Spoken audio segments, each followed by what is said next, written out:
오늘은 저희가 특별히 어린이 주일로 지키게 됩니다. 이 자리에 오늘도 통합 예배라서 함께 하신 모든 어린이들 또 부모님들 주님의 이름으로 축복합니다. 우리 축복합니다를 박수로 환영하겠습니다. 고맙습니다.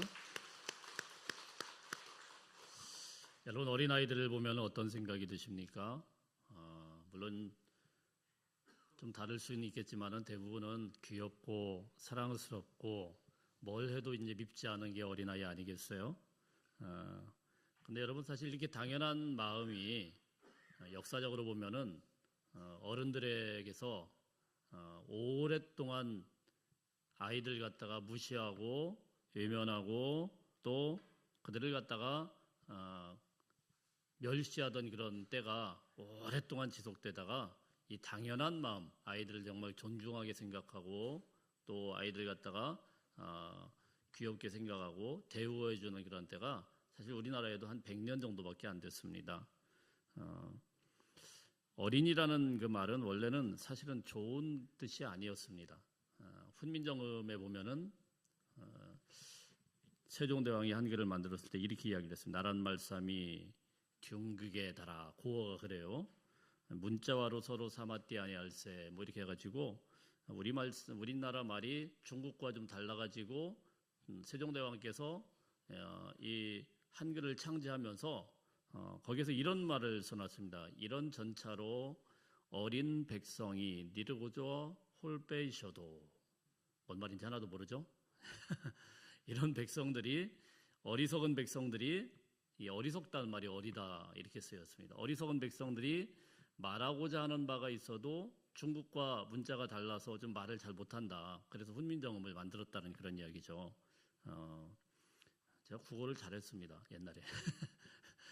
그러니까 이 어리석다라는 말, 이게 어리다 이렇게 표현이 되던 말이에요. 그러니까 어리다라는 말은 지금과 같이 쓰인 적이 얼마 되질 않았습니다. 그래서 옛날에 보면은 어린아이들에 대해서 그렇게 좋게 부른 적이 없습니다. 우리나라도. 그죠? 애들 오면 뭐라고 합니까? 이 어린 놈이, 어린 것, 뭐라고 하죠? 애새끼, 뭐 이렇게 이야기하고. 그냥 부르지도 않아요. 경상도는 또 뭐라고 합니까? 얼라들. 자, 이렇게 애들에 대해서 좀 뭔가 이렇게 한 템포 깔고 하는 그런 분위기가 우리나라에 있었어요. 근데 놀랍게도 한 100여 년 정도밖에 안 됐는데 그 사이에 아이들에 대해서 굉장히 많은 태도나 아이들에 대해 생각하는 것들이 우리가 많이 바뀌었구나라는 생각을 합니다. 이것을 좀 존중하게 한 그런 계기가 우리도 잘 알다시피 소파 방정환 선생님께서 1920년대에 너무 이 아이들이 멸시받는 그런 모습을 보면서 가슴 아파했죠. 그래서 젊은 사람들 갖다 젊은이라고 부르듯이 어린아이들 갖다가 어린이라고 이렇게 부르자. 그래서 어린이날을 만들고 그게 한 100여 년 정도밖에 안 됐습니다. 1923년에 처음으로 우리나라에 이제 어린이날을 만들고 이제 100여 년 정도 딱 지난 그런 상황이라고 이렇게 볼 수가 있습니다. 근데 사실 여러분 우리나라만 그랬던 게 아니고요. 역사를 보면은 어린아이들에 대해서 계속 그렇게 존중하지 않았습니다. 뭐 지금도 어린아이들이 뭐 세계 선진국 같은 데는 뭐 좀 많이 달라졌지만 그렇지 않고 많은 곳에서 아이들의 노동 착취와 아이들의 인권 문제라든가 이런 것들이 계속 나오고 있습니다. 오늘 말씀을 보면서 성경 시대는 과연 그러면은 어린아이들에 대해서 어떤 생각을 가지고 있었을까? 우리 13절 말씀 한번 보겠습니다. 13절 말씀 시작. 사람들이 예수께서 만져주심을 바라고 어린아이들을 데리고 오매 제자들이 꾸짖거늘. 오늘 본문을 보면은 사람들이 아이들을 갖다가 예수님 앞에 데리고 왔어요. 그리고 뭐를 바라고요? 만져주시기를 바라고 데리고 왔다 이렇게 했습니다. 구약 성경에서 또 유태인들의 그런 전통 가운데서 랍비나 이런 사람들이 만져주는 거 이거는 굉장히 축복받는다라는 그런 생각을 갖고 있어요. 존중받는다라는 그런 생각을 갖고 있어요. 그리고 당시에 아마 부모님들 중에서도 이렇게 굉장히 열정적인 엄마들이 있었던 것 같아요. 우리나라만 치맛바람이 있는 게 아니고 이때도 치맛바람이 아주 되게 셌던 것 같아요. 자기 아이들을 데리고 가서 이 유명한 위대한 랍비한테 좀 만져달라고 이렇게 데리고 이렇게 가고 있었는데 그때 어떤 일이 발생을 합니까? 제자들이 꾸짖었다 이렇게 말씀을 하고 있어요. 제자들이 막아서면서 막 꾸짖어요. 애들은 안 된다 이거죠. 예. 그 돌려보낸 거예요. 우리나라만 뭐 애들은 가 이런 게 아니고 이때부터 이미 애들은 가라 이렇게 그런 분위기였다라는 거예요. 예. 아이들은 당시에 사실 그렇게 중요한 존재가 아니었습니다. 권리도 없고 영향력도 없고 숫자에도 거의 들어가지 않는 그런 상황이 당시의 사회였습니다.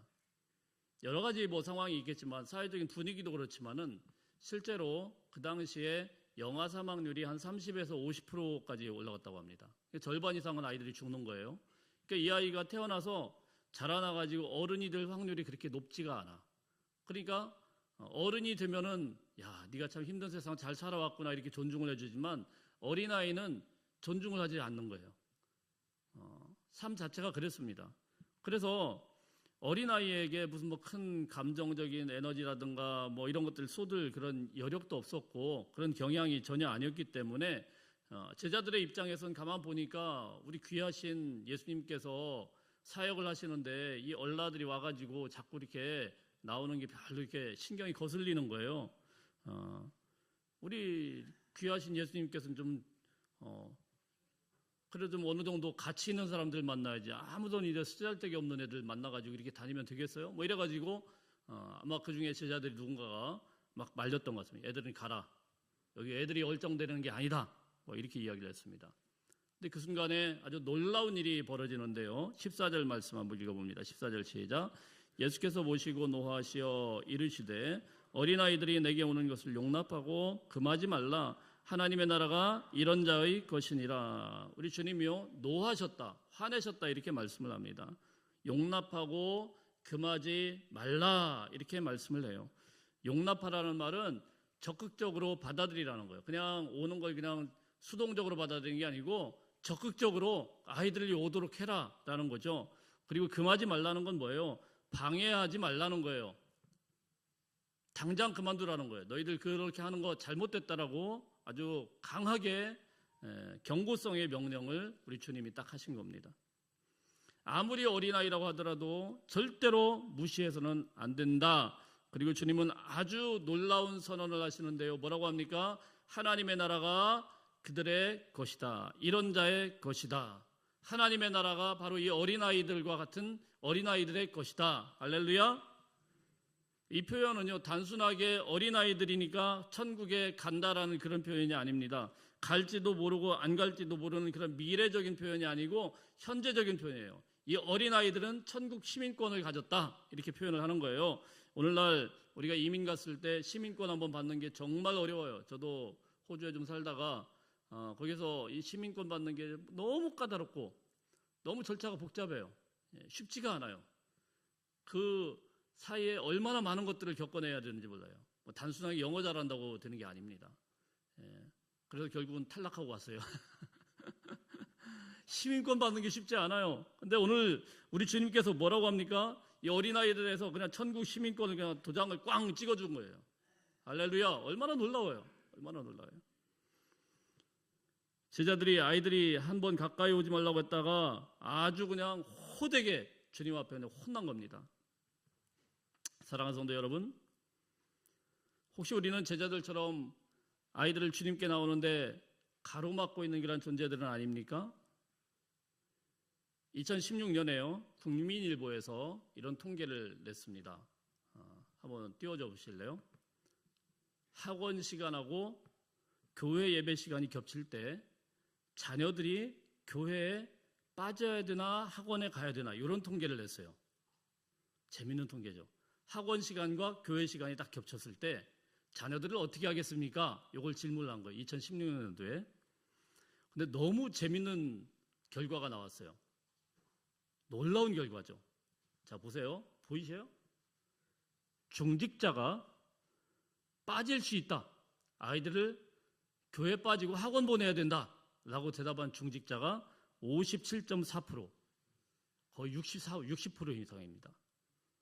대단하죠? 중직자는 어떤 분들이에요? 장로님, 권사님, 안수집사님, 이런 분들. 이런 분들이 한 60% 가까이는 교회 가지 말고 학원 가라 이런다는 거예요. 근데 우리 또 서리 집사님은 우리 집사님들이 좀 살렸어요.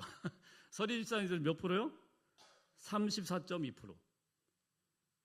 34.2%. 그러니까 서리 집사님들은 학원 빠지고 교회 가 이런 거고, 놀라운 거는요, 일반 성도들은 아직 집사님도 아직 달지 못하는 그런 분들, 교회 나와봐야 한 몇 개월, 기껏해봐야 몇 년, 뭐 이런 분들도 53.5%. 그러니까 이 통계로 보면은요, 얼마나 어이가 없냐면은 우리 중직자들이 제일 적극적으로 아이들을 갖다 교회 못 나가게 하는 거예요. 통계가 그래요. 제가 그런 게 아니고. 교회보다, 예배보다도 학원이 훨씬 더 우선이라는 겁니다. 정말 기가 막힌 일입니다. 물론 저희 교회 우리 중직자들이 그렇다라는 것은 아닙니다. 물론 저희 교회 이야기는 아닙니다. 다 다른 교회 이야기죠. 맞죠? 예. 혹시 여러분들은 아이들이 예수님께 나가는 것을 막고 있지는 않습니까? 이런 말씀 보면 그래 나는 안 그랬어. 나는 그런 적이 없어. 이렇게 안심하고 계실지도 모르겠습니다. 그런데 여러분, 아이들을 갖다 교회에 안 나가도록 막는 거는 훨씬 더 또 교묘한 방식으로 아이들 갖다 방해하는 게 많이 있어요.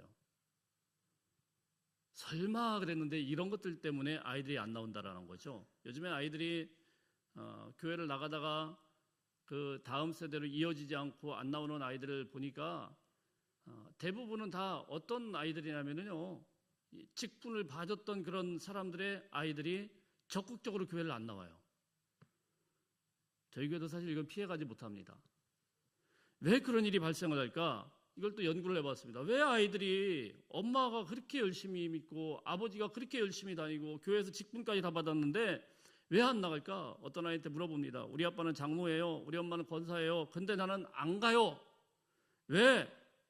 집에서 보니까 장로님이, 권사님이 맨날 교회 욕만 하던데요.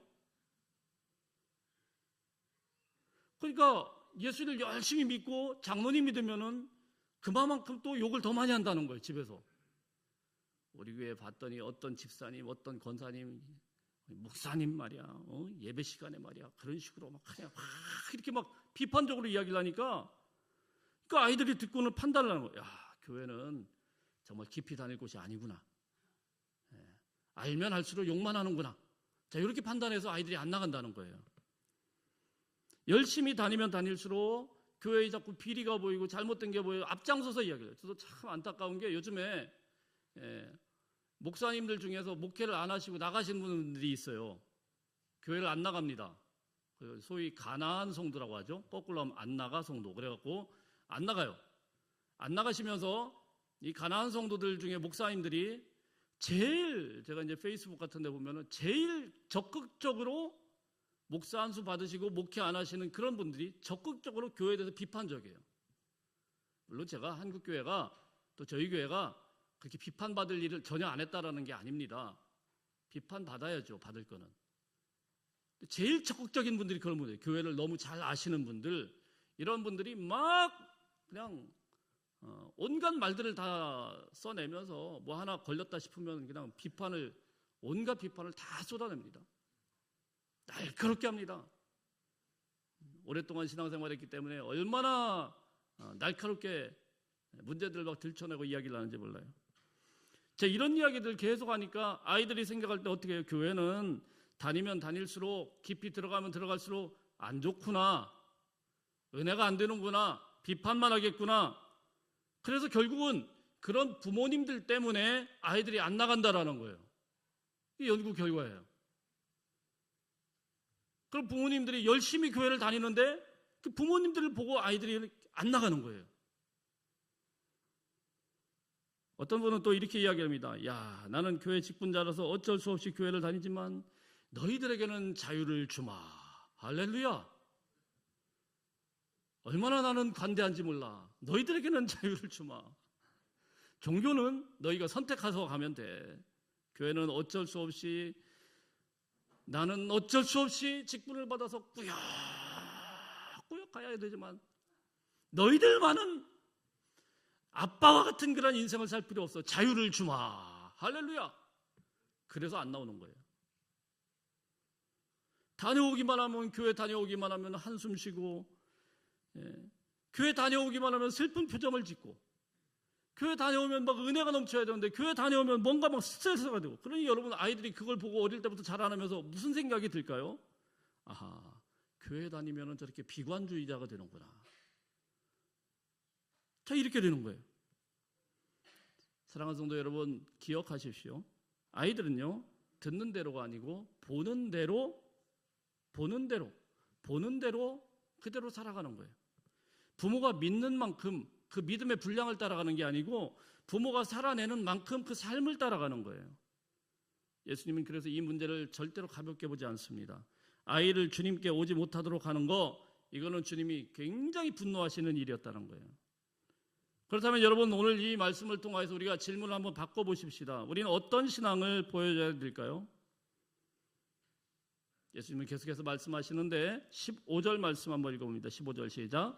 내가 진실로 너희에게 이르노니 누구든지 하나님의 나라를 어린아이와 같이 받들지 않는 자는 결단코 그곳에 들어가지 못하리라 하시고, 우리 주님이 뭐라고 말씀하셨냐면은 어린아이와 같이, 좀 이상한 표현을 했어요. 받들지 않는 자는 결단코 그곳에 못 갈 것이다.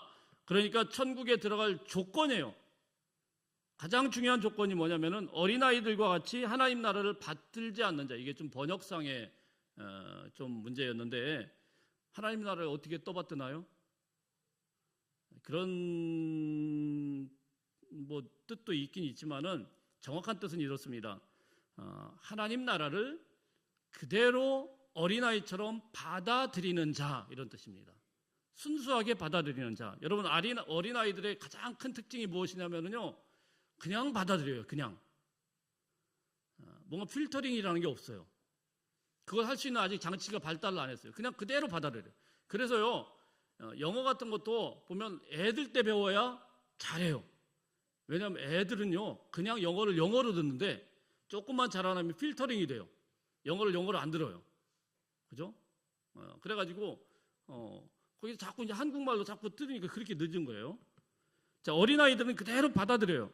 어린아이는 스스로를 뭐 이렇게 변호할 생각도 안 하고 자기를 뭐 증명할 그런 입장도 아니고 그냥 부모가 이야기하는 데 100% 그냥 받아들이는 거예요. 자, 그런 자가 결국은 하나님 나라의 주인이다라는 겁니다. 여러분, 천국은 이렇게 받아들이는 자의 것임을 믿습니까?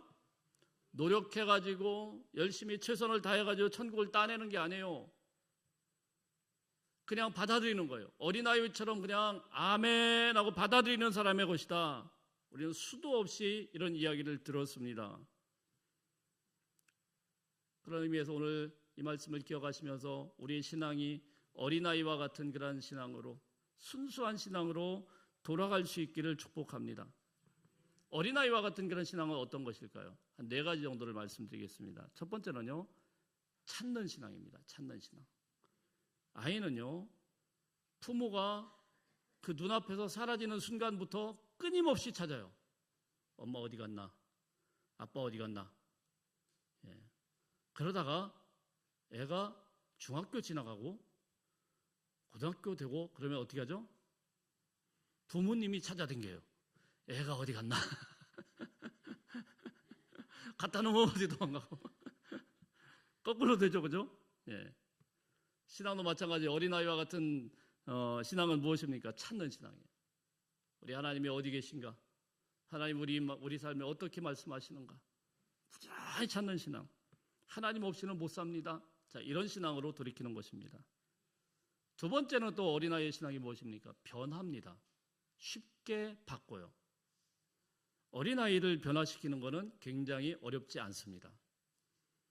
아이들일 때 아이들의 사고는 그만큼 유연해요. 애들일 때 어떤 선생님을 만나느냐가 굉장히 중요하죠. 말하면은 네 그러고 바로 바뀝니다. 네 선생님 그러다 바뀌죠. 그죠? 그게 아이들이에요. 겁을 주면 바로 겁을 먹고 하지 말라고 가르치면 그냥 하지 않고 변화가 가능한 게 아이들입니다. 그런데 우리는 어떻죠? 주님의 이 황금과 같은 이 말씀을 들어도 절대로 변화가 안 됩니다.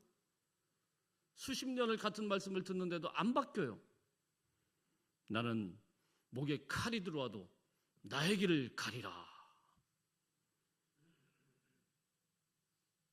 그게 우리가 변질된 그런 신앙입니다. 두 번째는 변화되는 유연한 신앙이라는 겁니다. 세 번째는 어린아이는 어떤 신앙입니까? 만족하는 신앙이에요. 만족하는 신앙. 작은 것으로도 기뻐합니다. 칭찬 한마디면 다 끝나요. 애들이 막 울다가도 아이고 이리 와 아이고 어떻게 이렇게 잘생겼어 이 말 한마디면은 애가 그냥 눈을 뚝 그쳐요. 잘생겼다는 말 한마디에. 근데 어른들한테 한번 그래 보세요. 이 녀석이 이상한 놈이네.